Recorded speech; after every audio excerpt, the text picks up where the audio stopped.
স্বামীর পকেটে টাকা না থাকলে বাবার বাড়িতেও সম্মান নেই, শ্বশুর বাড়িতেও সম্মান নেই।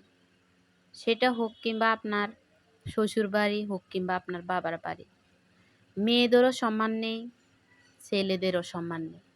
যদি স্বামীর পকেটে টাকা না থাকে তখন বোঝা যায় যে পৃথিবীটা কতটা নিষ্ঠুর হতে পারে।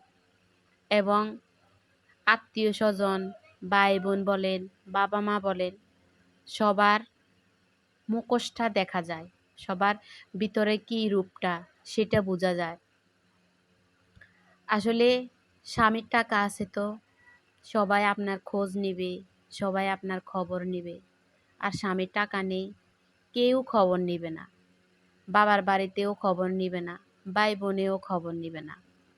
বিয়ের পরে স্বামীর টাকার উপরে হলো মেয়েদের সৌন্দর্য, মেয়েদের ভালোবাসা, মেয়েদের আদর আপ্যায়ন সব হলো স্বামীর টাকার উপরে। তাই স্বামীকে যতটুক পারেন সম্মান করুন, স্বামীর প্রতি যত্নশীল হন, দেখবেন